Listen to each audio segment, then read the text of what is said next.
Hello and welcome. My name is James Brewer, and I'm the Veterans Transition Chair for the Los Angeles chapter of Cloud Security Alliance.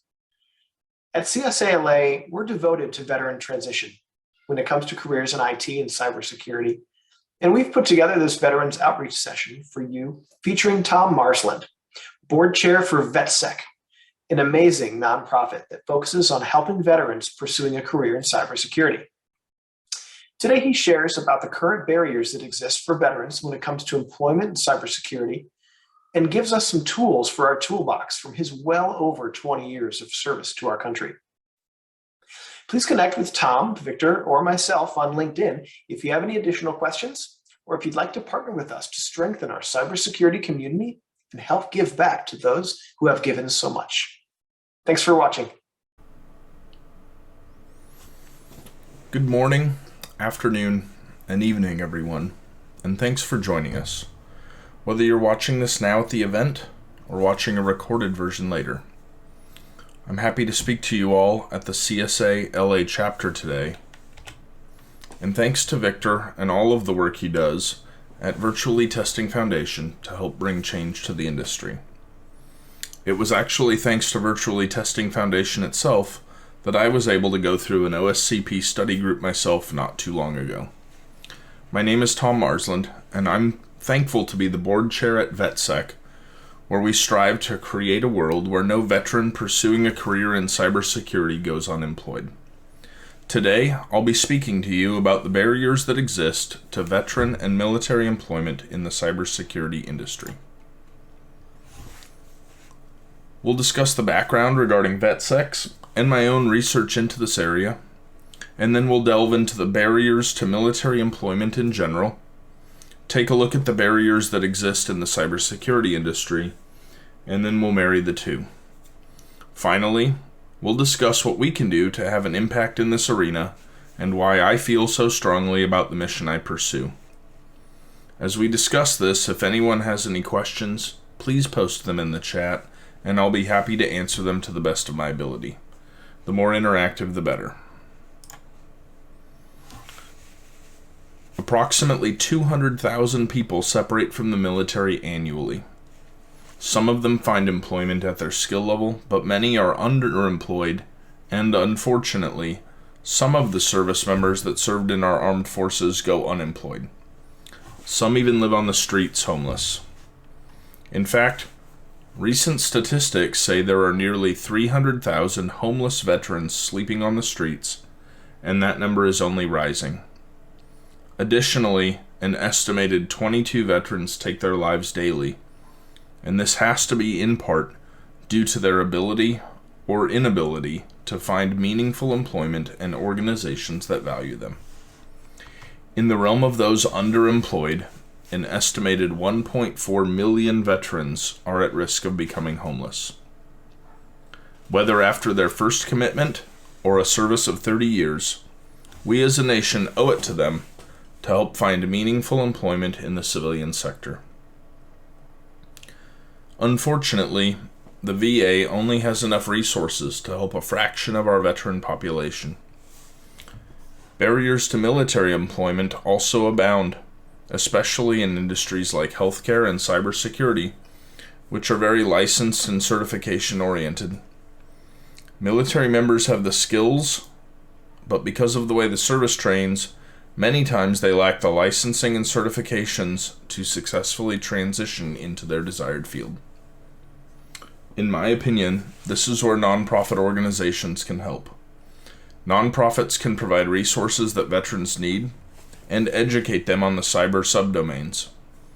Additionally, nonprofit organizations can act as a strong support system to help with the transition from the military to civilian service. So who am I? I've said a lot, but I haven't really told you who I am yet.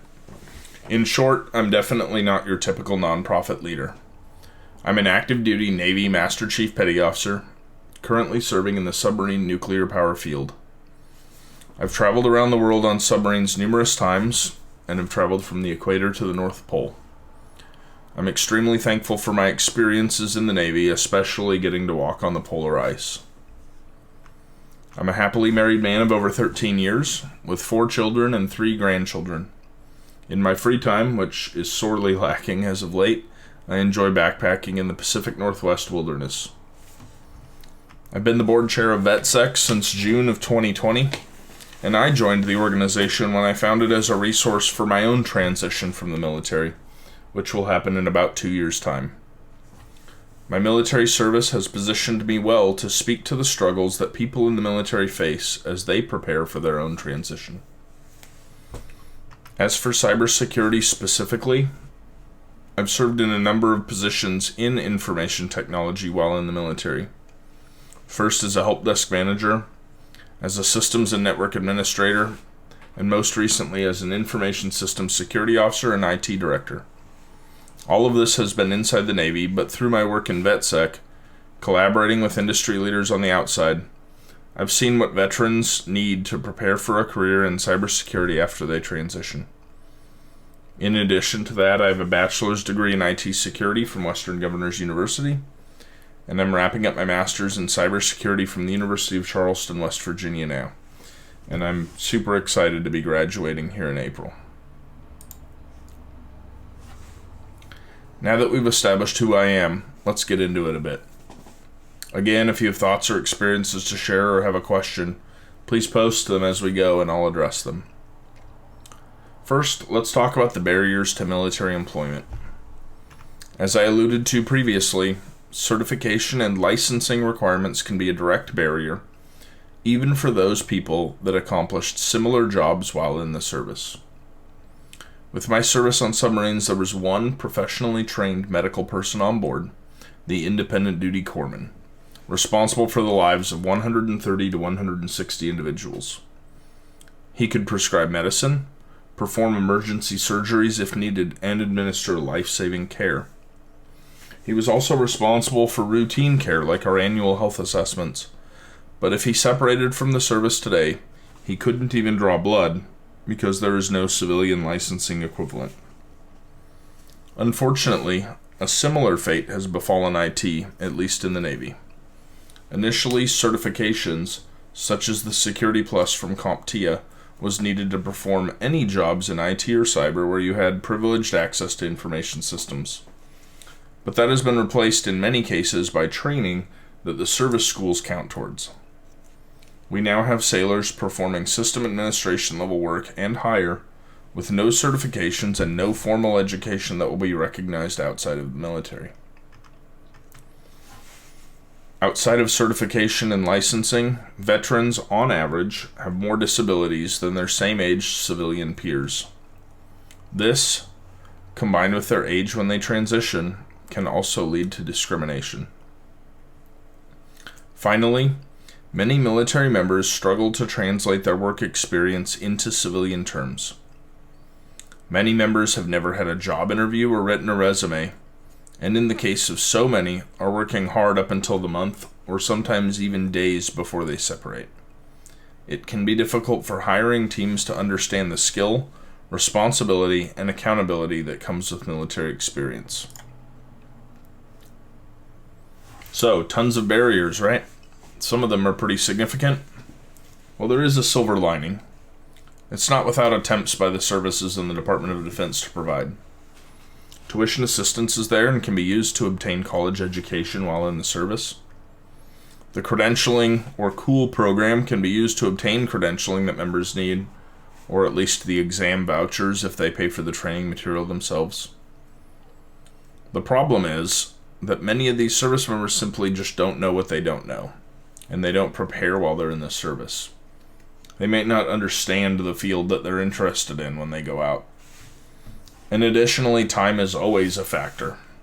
In 2018, I was deployed for over 300 days. Not a lot of time for extra professional development. This time is a factor during their time in service, and especially during the transition. Many service members are barely given the time they need to make this transition successfully. Don't forget, they're not only looking for jobs, they're moving their families and households to wherever they find that job at. They're trying to process their VA medical claims for disability, which alone is a process in and of itself. They're scheduling retirement ceremonies and planning those. They're planning to move their kids to new schools. In my opinion, nobody that served their country with honor should be given a time span like this to transition. Let's talk about the Transition Assistance Program. I actually haven't been through the program myself yet, but I've reviewed the curriculum, and I believe, based on seeing the output, the final product, the veterans that are joining VetSec and similar companies seeking help, that TAP doesn't adequately prepare people to successfully move seamlessly into a career, especially in STEM. The general rule of thumb seems to be allow retiring military 60 days to transition and those separating 30. Again, my opinion here, but I think more time is needed. The DoD Skill Bridge program is an excellent program and makes a valiant attempt to solve this problem, providing opportunities for service members to work in the industry in a paid internship at a company that has the chance to lead to regular employment. Unfortunately, this is only optional, and the discretion lies with the commander, who will lose the service member early without their replacement. This leads to many requests for the Skill Bridge program being denied due to operational commitments, and rightfully so.